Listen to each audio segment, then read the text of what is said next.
AI is the greatest threat to your business ever. A lot of these companies, whether it's Meta or Google or any of them, their entire business model is organizing, surfacing, and presenting information in response to query, and then the monetization through advertisement.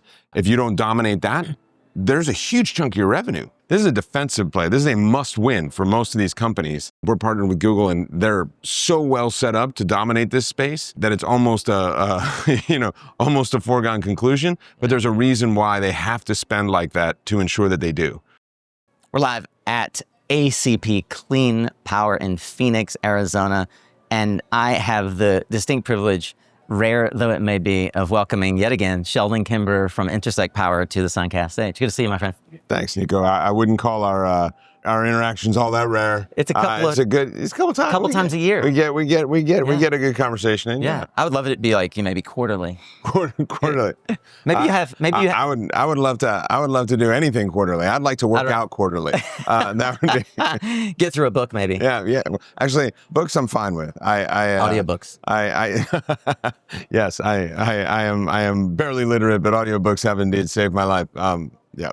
Sheldon, you've been on, well, for those who are unfamiliar, you're the CEO of Intersect Power, one of the preeminent and I would say most dominant clean energy developers. And I want to talk a bit about the sort of the nature of the product that you're bringing to market right now. You've been on the bleeding edge of clean energy for, 2 decades.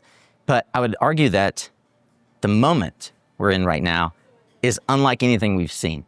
You've got the rise of data centers and hyperscaling. You've got hybridization of systems. Our U.S. government situation is at times troubling in terms of the potential roadblocks and policies. I know we'll talk about all of that, but I want to start at data centers. You've done a tremendous job of proving that on-site generation with renewables is not a future tech.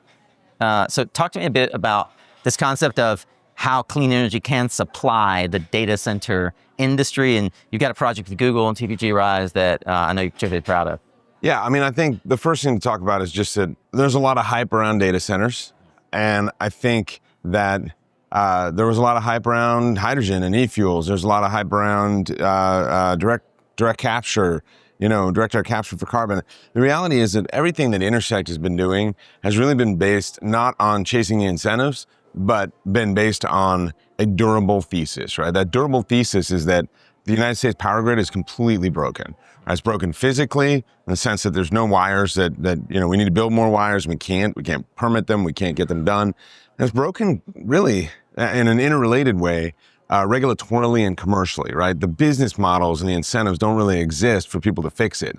So you've got this problem where, you've got state PUCs going head to head, you've got states governors going head to head, state legislatures, FERC trying to maintain it all, ISOs fighting each other, all of the transmission issues. Everybody sort of boils it down to permitting. It's a lot more than that. Fundamentally, we have a balkanized system that's just not going to be fixed unless you completely undo some of the business model challenges. And so that durable thesis is what led us to green fuels and hydrogen and co-location. A lot of other people, I'll tell you, went down the green fuels path with we'll put an electrolyzer in the ship channel in Houston and we'll buy a bunch of, RECs that don't match time of day out in the middle of nowhere and just use our renewable plants that are out there. We, of course, I think we talked about it on various points, and I've been very public about how we didn't believe that was the way to truly make clean fuels, because again, it was tied to this durable thesis that the cheapest and cleanest energy in the world was abundant in certain places at certain times, and we just got to find a way to use it to make something that we can physically transport. So data centers is just the extension of an already durable thesis that we've been playing for a long time, and it's like Gretzky said, it's the most overused phrase ever, but, you're skating to where the puck is. And, it's almost like on co-located generation, we skated to where the puck was going. And we just sort of had to, like, we were so far ahead, we just had to kind of wait there, being like, all right already, come on, bring the puck over here, right. So. Do you see any barriers right now in the marketplace that'll make the kinds of deals that you're doing right now with Google rare? And how do we unblock those channels? Yeah, I mean, I think the barriers in the marketplace are just that there's a whole lot of money and a whole lot of demand, but really not a lot of execution that I'm seeing. So, a lot of these deals are getting done are sort of like, there's a big financial party, which has, I'm raising a $50 billion fund. right? The fund business has never been better. So, well, I mean, everything's a little down, but the role of private capital in the markets has never been stronger. So private equity, private, debt and credit funds, they all see the opportunity, right? This is a generational infrastructure investment driven by, three mega trends, right? Digitalization, decarbonization, electrification. So this is something that everybody wants a piece of, and they know that it's, probably globally trillions of dollars of infrastructure.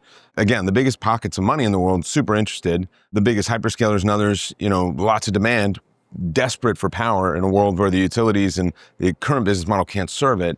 And so these announcements you've seen have been, hey, I've got a lot of money, and hey, I need a lot of power, right? And what's funny about that is that's an interesting set of facts, but none of it really results in, well, what are we going to do and where are we going to build it? And more importantly, who's going to build it, right? I mean, we've seen quite a bit of carnage in the clean energy sector, and we're only going to see more. Yeah. Right? There was a pretty big peak in 21, 22. A lot of teams got over-levered. A lot of teams invested a lot of money in pipelines that didn't come to fruition. That was already happening. That was already a tough moment. And now, the changes to the policy environment. So I think that's the biggest problem I have is I've got a lot of money. I've got a lot of demand. Yeah. But we need a lot of people to put steel in the ground.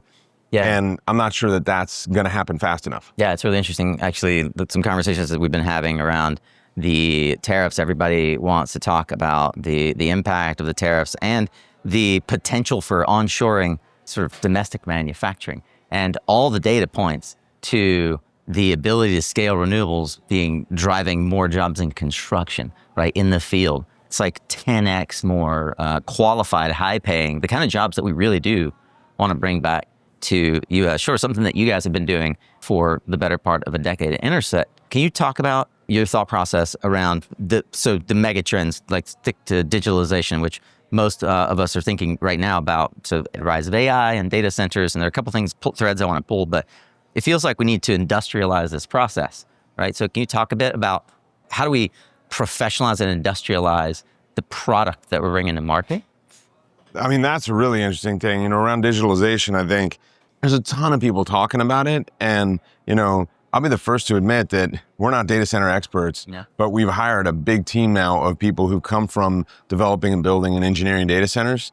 And I think we're probably one of the more integrated shops in terms of how we are looking to execute on data centers. We're actually doing deals right now that have us owning the powered shell. So we're going to own the data center, not necessarily into the build to suit. So, down to kind of like the electrical distribution, but, the actual networking build out and, HVAC and things like that will be done by the client in their spec. And is that because you also have you kind of own the property, you control the property? So all of our plays in the data center space are co-located. Yeah. So at a minimum, we have solar and maybe a battery on the site. The really big ones that are, I think that's sort of, call it the prototype. Yeah. I think the archetype of what we're building is really what we're doing in the Panhandle of Texas, where you've got, gigawatt scale wind, solar, maybe a little bit of battery to balance, and there's some secret sauce in there. And then you bring the grid in to firm it up. Or in the case where you can't get a grid interconnect, you actually just firm it up with gas. So when you put all that together, that all sounds simple, but to be honest, nobody's ever done it at the scales we're talking about. So the engineering that we're working on right now for that, I don't know that there's more than a few people in the world right now that are really doing that, right? It's a lot of speculation, a lot of people talking. A lot of engineering firms, equipment guys will give you interviews about how, X, Y, Z, that, the changes and fluctuations in the demand and the type of demand will break a spinning resource on the turbine, and that's all true. But and everybody's got sort of a hypothesis about it, but there's actual people engineering these things right now, building these things right now, and so, we're not building with gas right now, but the first data center we're building that's with co-located power will be online in 26, right? Wow. That's going to be a very, very large data center. I can't talk about too much of the specifics, but it's going to be a eye-openingly large data center. And then we're already, as I say, engineering and marketing things that will involve gas for as early as 28. I want to, just for folks who are not as familiar with the lexicon, this concept of hybridization is this, the ability to have different fuel inputs. You mentioned wind and batteries and solar and even gas. You've built a tremendous engineering team, one that has an established experience and track record across different practices around construction. Are you also working on the software control side of that? Like, how are you?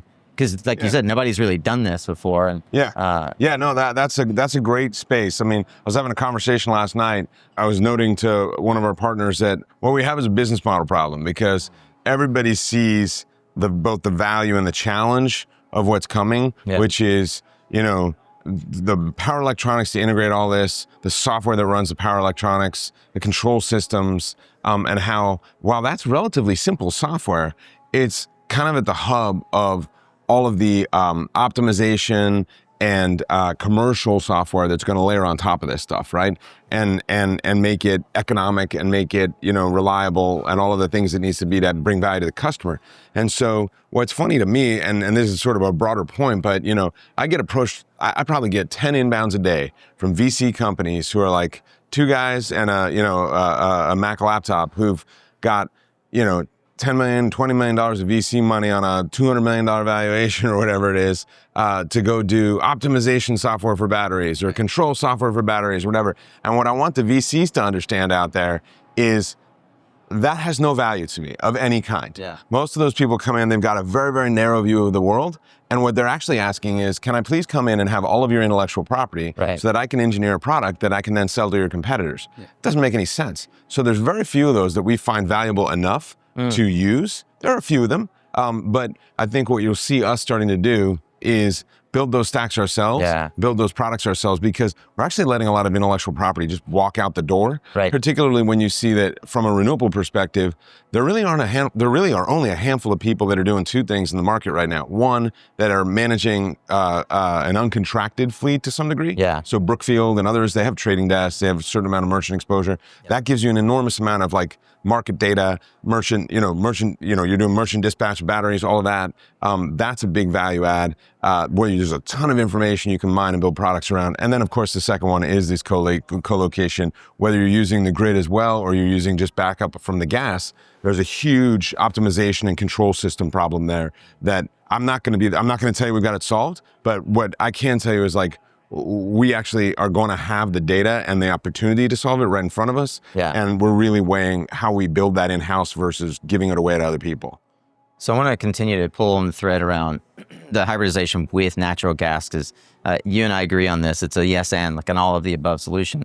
I'm sure you must get into theological discussions with the climate purists, and there's real world scenarios and financiers, and we have to meet the market where it's at.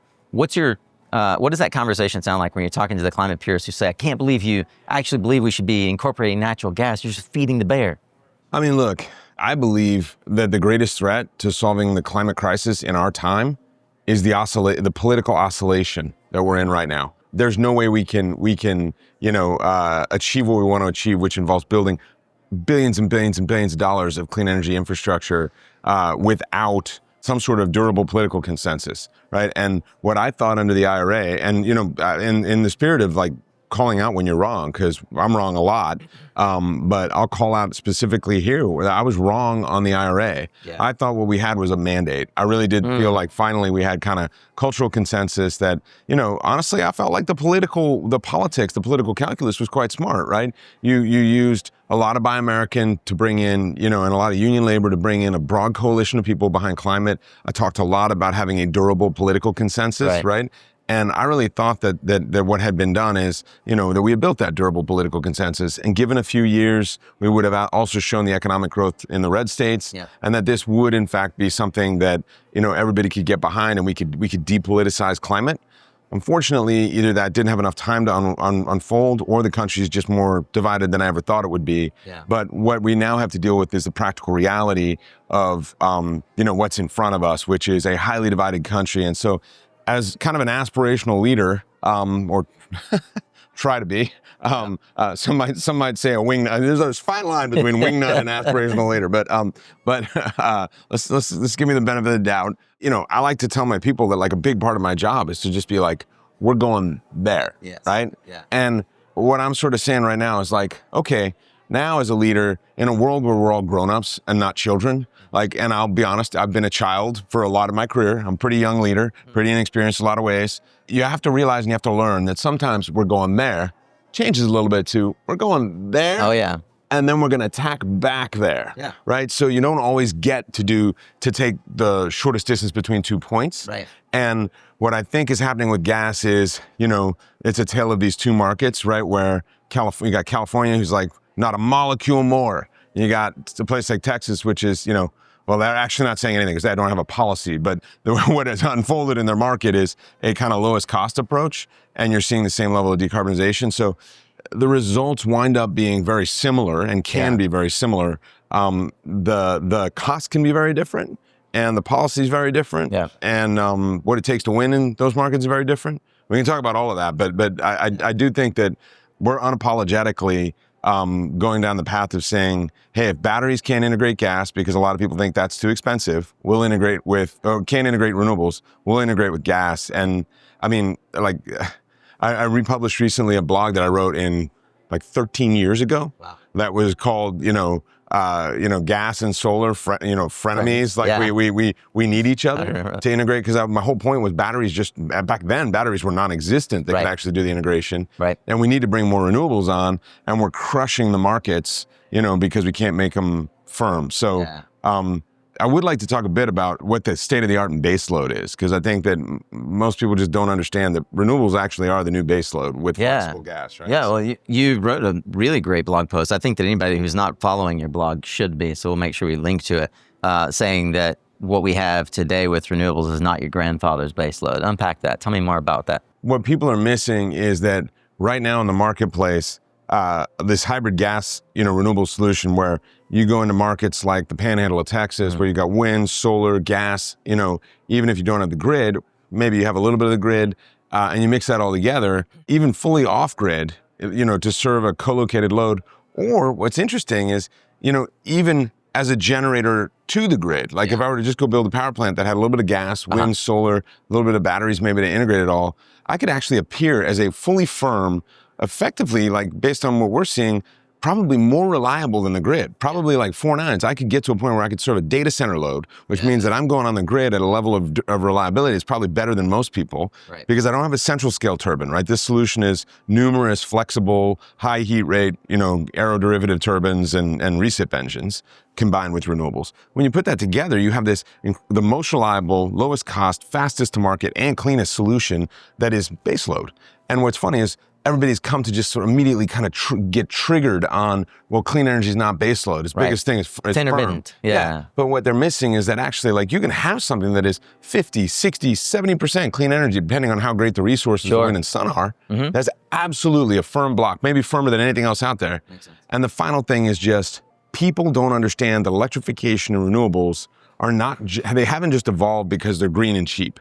They've evolved because they're better products. They've evolved into being better products. And we have actually upended the paradigm of the central scale coal plant and nuke plant to be the concept of modularity in design, engineering, and production is where renewables started. And a lot of this gas gen is going with flexible turbines and has been for a while. And when you put that together, you actually get this very, very interesting, next generation solution that relies on modular technologies. Yeah. And that actually a big part of the story beyond being green and cheap and all that. And no one even talks about that's the tech innovation and revolution that we've been seeing in all compute for all time. So actually getting back to a little bit of, I want to sort of backdoor into policy. And I would encourage anyone to read the article that you wrote around baseload. And I also think that anybody listening is getting a masterclass in really honing the vernacular around power. You said something I've never heard before, and I love it. Every time I sit down with you, I learn kind of how is Sheldon thinking about the way we talk about these things? Because the concept of wind energy being called an aeroderivative turbine. I think an aeroderivative turbine is not the gas guys. The gas guys wouldn't go with you there. But I like the way we can think about this, right? I mean, GE makes both of them. Right, we can start to co-opt their terminology the way they co-opt ours. One of the things that is an underlying assumption that we're making around the need for baseload, we've seen a baseload growth, a demand growth for the first time in our lifetimes, is that all this compute power is going to continue to grow. We were talking a bit before we started recording about the notion that some of this might be some like a vampire queue of the demand growth we won't see from data centers that maybe won't get built. And I want your thoughts around the reality around the growth you might expect from data centers, and then also, are we potentially at a place in history where we'd start to see offshoring of data centers that might jeopardize the capacity for us to actually hit the targets that we're forecasting? I mean, I think there's a handful of things to unpack there. I mean, first and foremost is the queue issue, right? Yeah. Shame on us, because like nothing proves my point that the utility industry is hopelessly broken and probably won't be, completely unable to fix itself from the inside. And this is not the utilities' fault, by the way. This is like most of the utilities would happily like to get out from under the current regulatory regime. Like I talk to people that are friends and they're like, God, can we please team up and fix this? But unfortunately, I think again that gerrymandered sort of like hacked together like 100-year infrastructure of regulation is holding it back, because what we wound up doing is like we just wound up doing the exact same thing. We knew we had a problem in generation queues for 10 years. Yeah. And we literally just wound up letting the exact same thing happen in load. Why? Yeah. Because anybody can file an interconnection, generation or load. And so it's just, everybody with, like 10 cents in a dream is now a data center developer. And they just pack the queue with a bunch of garbage. And the hardest part in actually building this stuff is deciding what is real. And so that's not changing anytime soon. And maybe they'll fix the load queues faster than they fix the gen queues, or they're still trying to fix the gen queues. But I think that's a critical piece of it. Yeah. I think when we think about the actual demand, then it really is hard to tell through the queues what the demand is, because most of those people, even if they get an interconnect, what's funny is a lot of these guys think, oh, I got an interconnect, I've got a data center. You don't have anything, man. Yeah. Like you've got a piece of paper, we're doing big data center deals with big sophisticated customers. You need, like a team of water experts. You need a water strategy that's gonna get permitted, get through the community. Right. You need detailed engineering. These guys aren't just signing up. It's not renewables. You don't have a big RPS mandate that people are just like, you got to sign that contract, right, even though those guys know nothing about what they're doing. They're the lowest price. They bid into it, and you got to sign that. Like, there's no regulator saying that. You're dealing with customers who want value and reliability and cost. And if you can't provide a service that is what they want, they won't buy it. So most of these things are just garbage. In terms of the fundamentals of AI, though, I think people are missing some big things. First of all, I just don't think it's going to go offshore. I mean, it's a national defense issue. It's a national security issue. I think we'll probably farm out, I'm absolutely shocked by the Middle East announcements.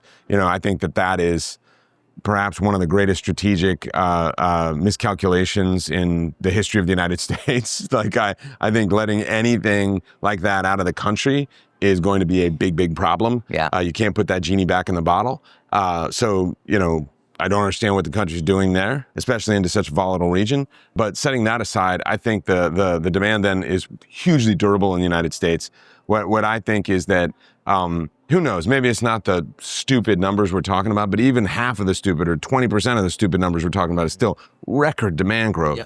And I think some of the things people are missing is that, like, this is not an offensive play, right? A lot of these companies, whether it's Meta or Google or any of them, their entire business model is organizing, surfacing, and presenting information in response to query, right? Whether it's search or social or all of it is that presentation of information to the user, and then the monetization through advertisement. And if that's your business model, AI is the greatest threat to your business ever. Yeah. If you don't dominate that, there's a huge chunk of your revenue that just, is threatened. Yeah. And so, like, what I think a lot of people are missing is this is a defensive play. This is a must win for most of these companies. Yeah. And they will win. Many of them are, we're partnered with Google, and they're so well set up to dominate this space. Yeah. that it's almost almost a foregone conclusion, but there's a reason why they have to spend like that to ensure that they do.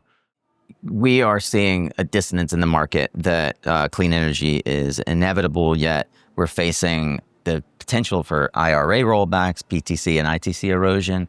So I want to give you a job, and you can take the job that you think is the most optimal for you to maximize the opportunity for clean energy and for our grid.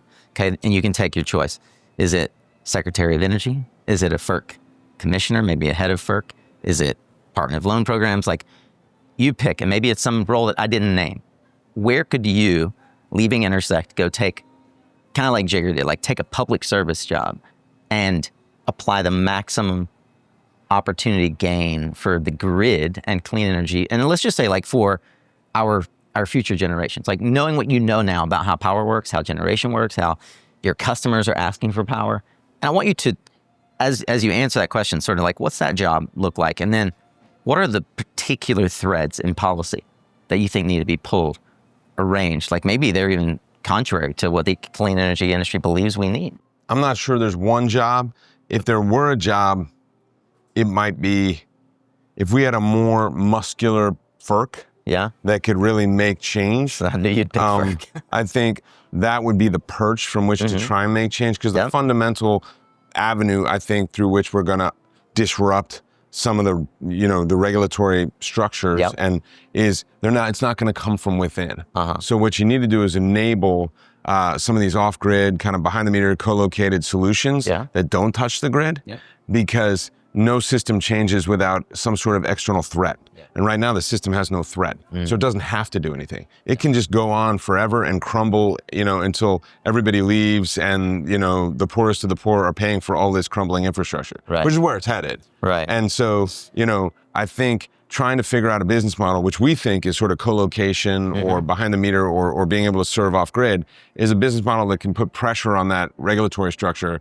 And to be clear, like, it's not just us, utilities and others can participate in this. We're not threatening a business model, we're threatening a system of regulation. So I think FERC and some other perches could allow you to disrupt that retail sale rules and things in the local. And then you don't have to go make these big sweeping prescriptive, I've got 100, regulatory attorneys filing comments kind of thing. That's just a full employment act for, policy people and regulatory attorneys, which is great. We need those folks, but it's just way out of control. You really need an external business threat to the business model. So I think there's that. Also though, we should talk more about policy outside of sort of, the transmission and, the structure, because I do think that there's some questions with the policy changes that are coming right now that I think are far larger even. Okay. So you are, as a board member of ACP, or here at Clean Power, I imagine having lots of conversations with your colleagues about what policy expectations there are in the marketplace. Look, I don't speak for ACP in any way, shape, or form. Certainly we're involved in the industry and in the policy in the industry. I am and will continue to be a vocal proponent of getting rid of the credits as soon as we can. And when you say, can you be more specific? What credit? Well, I just think particularly the project level ITC and PTC for wind and solar, obviously not as soon as we can. Maybe that's a little extreme, but the reality is that most of the large scale developers who frankly have the balance sheets and political sophistication to really be what the folks that we need to stick around here, because make no mistake, there are going to be a lot of folks that go away, and that's going to be a sad thing, but also a necessary change in this industry. And the folks that are going to stick around are going to be the ones who had the capital and the foresight and the political sophistication to safe harbor under 48, which ended at the end of 24. And so if you did that, like we did, and most of the big developers I've talked to did, you can really continue to build all your stuff till the end of 28, right? And that's really that is the ramp down, right? Everybody's talking about 29, 30, there's a ramp down, but that ramp down comes with FIAC and a whole bunch of new riders. Really, honestly, that was probably written in a way that they never thought anybody would use it. So they probably, I doubt they even scored it as though people were going to use it, because it's so complex and nuanced. Now, maybe we get something out of that. Maybe there's some sort of compromise where we, commence construction and, we tweak it a little bit. But I really do believe that, most people should count on kind of what they've safe harbored at the end of 24 under 48. That's the section of tax code, that prevailed then. And then really just think about 48E, which is the tech neutral that came in after the end of last year under the IRA. What does that mean in terms of? It was just the IRA, it was like a bit of a hack where the two different, Senate and House had two different views of it. So they said, okay, well, we'll keep the tax credit kind of this way through 48, and then it looks this way after that. Yeah. And they had a couple of things that changed around it. For most of your listeners, it doesn't really matter. Yeah. All you know is that in 48 sunsetted, and we safe harbored under it, so they can't change it. So we're good to go through the end of 28. Anything that came in under safe harbor, yeah. And then 48E is the part now that they're talking about, okay, how do you ramp down, how do you extend? I think it would be foolish to ask for an extension beyond what they offered in Ways and Means, which is to 2030. Yeah.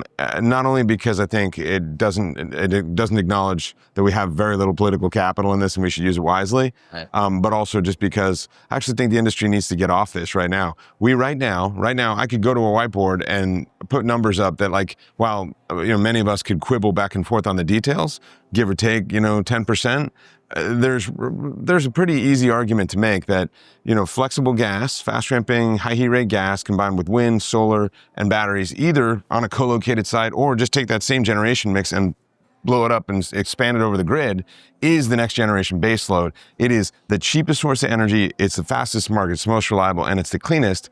And when you look at the price of it, it probably comes in even fully unsubsidized, somewhere in the kind of, like $75 to $85 range per megawatt hour. And, you got big gas turbines right now, they're in 85, 90, and they are not redundant, right? They're probably lower reliability because they're out 8-10% of the time for maintenance and other things. Yep. And, they're not clean, they're not fast to market at all, and they're more expensive. So it's time we stand on our own.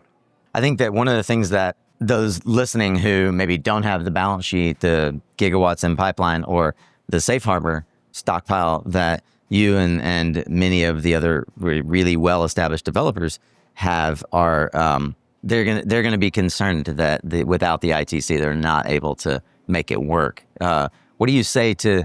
I mean, does it then lead us to an industry where there are only a few really big Intersect style survivors?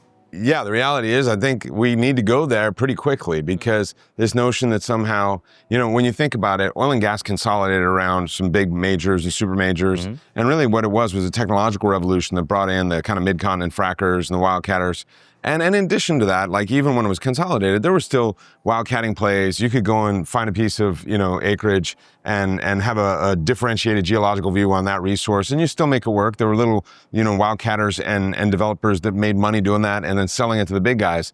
That's still going to keep going, right? So there's early stage sort of spade work kind of stuff, but this notion that you're going to be able to go from kind of two guys in a truck bootstrapping project finance on an RPS contract and hoping that Chinese panels drop and build a world-class IPP, that's over. I don't think you're going to need something really special to make that transition and that leap happen again. And it's probably going to be a technological disruption.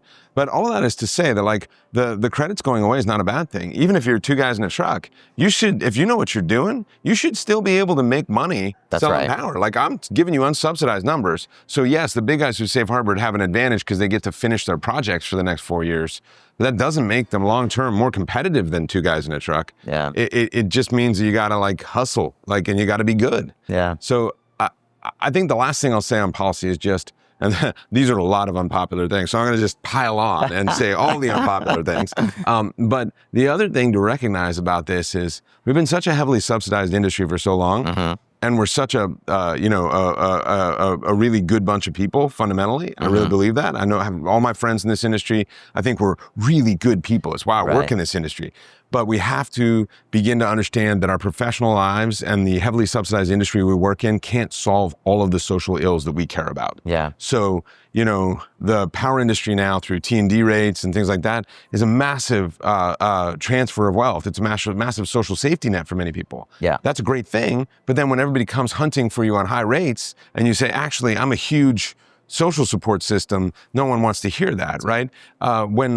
Similarly, things like community solar, rooftop solar, the kind of up with solar, where a big part of the value is kind of the activism of taking back your energy, that really doesn't have a lot of value, honestly, monetary value. Yeah. And we're moving into a world where monetary value is what is going to distinguish an industry that is maturing and growing into something that can actually scale, right? And so the last piece I'll say, which I don't think many people have kind of connected yet, because I'm spending a lot of time thinking about, I've accepted my fate. The credits are gone, and I'm spending a lot of time thinking about what that looks like, what that world looks like.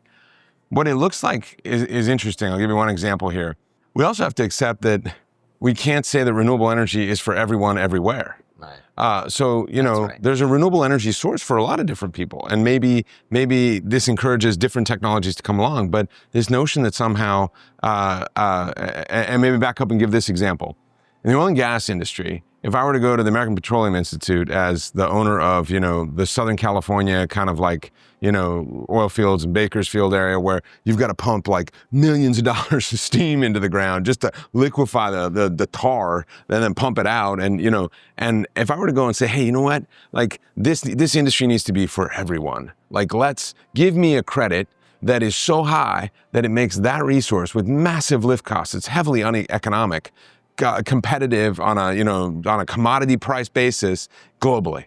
But oh, by the way, I'm okay with you just giving that to the whole industry. Give it to the Permian guys too that have like a very, very low marginal lift comparatively, all of that. Like, give it to everyone. And we went and got that. Like, that's what we're doing. We're saying like 1,000 flowers need to bloom, and we need a credit that can support, solar in, northern Minnesota, right? Like, Right. It might just not be the technology. Now there might be applications. There's places where there's niches where it's valuable in its technological sort of flexibility. Yep. I'm not saying it'll never be in those places, but going in and saying like, let's go build a multi-100 megawatt RPS utility scale system in some of these places. I think we have to prepare ourselves for the fact that some regional things are not going to work out, and you will have the Permian of solar and the Permian of wind and these dominant plays, and we got to get better at getting the cost out in those, because that's the only way we get it further into other regions. Yeah, I look forward to the what I see as potential inevitable future of some of super majors in renewables, and I wonder what we'll call it when it is a true hybridized mixture. It's not just, Intersect isn't just a renewable energy company as we've come to know it, but where you are the CEO of one of the new super majors. That I look forward to being able to say I knew him when. Any final thoughts on kind of the talking points or through lines that leaders in our industry, as we do engage with our lawmakers on where we think the policy should go, are there consistent messaging errors that we're making that you think we should be trying to fix? Like, how do we push everyone in the right direction around, like, here's the talking points that we need to be focused on if we want to win this? First and foremost, I love my colleagues in the industry, but the day, you've seen the movie Good Will Hunting, right? And Affleck has that line that's like, the best moment of my day is when I pull up to your door and I think and I knock and no one answers for a moment, and I think for a moment, maybe he's gone, maybe he's doing something else worthy of his life, kind of thing, And like, that's the moment I have with my colleagues in the industry as we go to DC, right? Yeah. Which is the best moment of my life is kind of like, maybe we don't need to be here. Maybe we can all just not see each other, and that would be great. Let's see each other at like business events. Yeah. Let's see each other, because there's no doubt we're always going to have politics. We're a capital-intensive infrastructure business, but the reality here is that we should spend less time in DC and more time on strategy, more time at the whiteboard, right? Yeah. More time with our engineers, more time understanding how we can build products that like drive value for customers. I think there are big problems in our supply chain. We can't get back on China, but like, let's try and find, ways to find other countries we think might be secure, or technological solutions that might work in the US. We'll never get completely out of DC, but we need to begin to accept what is instead of living in a world of what should be. And that is the greatest sort of thing that's holding back our industry right now, is everybody thinks that we're the good guys. And so we should live in a world where people make the world into what that is our ideologically consistent world. Right. And it never will be, and it isn't. And it's a waste of all of our time to fight that war when the only path to really decarbonizing is creating valuable solutions that are low carbon that customers want to buy because they're better. Yeah. And we have those. We've won. We won. Yeah. And like, these are the death throes of the opposition to what we're doing. and we need to win the win. Yeah, win the win. I like that. Yeah, I was just hearing with Jeremy that it went fairly unnoticed that in the month of March, we had a historical moment in the United States. For the first time ever, more than 50% of our power was generated from renewable resources. Wow. And it went virtually unnoticed. Canary Media wrote an article on it. And I saw it because someone else wrote about Canary's article. And it finally showed up, and it's like sort of trickling through if you have a nice filter on Google, I suppose. Like, that should be celebrated because, to your point, we've won. Like, we've actually, quite literally, won. And I concur with you on a lot. I think there's some things that many listeners will want to probably send you some comments on LinkedIn. But I appreciate you so much. How can folks learn more about the work that you guys are doing at Intersect? Where is this blog, and how do they follow you? So intersectpower.com, our website. I'm on LinkedIn. Follow me there. I'm posting a lot of stuff there. I think the number one thing I want to do is just, a lot of your listeners, I think, are going to be worried. It's a worrying time. So I want to make sure that people understand that nothing I'm saying is glib or, like self-serving, or, I'm not grave dancing on the industry's fate. What I want to do is connect with the people who think that what I'm talking about is exciting. We want to hire those people. What we're doing for the next 4 years on the back of the safe harbors we have, it's building some of the most innovative plants in the country. They're integrated data centers, the gigawatt scale, some of the largest plants in the country. We're building a single asset that we break ground on this year that's $5.3 billion. Single asset, single project, single site, single build. 4.6 gigawatt hour battery, right? That is the kind of thing that Intersect's doing in the next 4 years. You don't have to view this policy change as kind of like some sort of meltdown of the industry in your career. If you're really good, if you're excellent, you want to work hard and make change in the world, come work for us. We're going to do this. We're going to be okay. There is a future to this industry. And, I think finding places where you can put your head down and work for the next 4 years and get big things done is what everybody should be doing, not trying to rearrange the policy pieces on the chessboard, because that's a waste of time. I'm certain that should get some folks' attention. Intersect is very much hiring, very much in growth mode, thanks to the leadership, as you said, of pointing. It's got to tack sometimes, but you're pointing to that North Star. Thank you, Sheldon, for all the work that you do for our industry and for the many contrarian views that I find all too often come true that you carry. Well, they're definitely not all right, and but hopefully enough of them are that it differentiates us and puts us in a better position than others. So appreciate you taking the time to be here. Yeah, thank you for having me. Thank you, Matt Runner. Take care.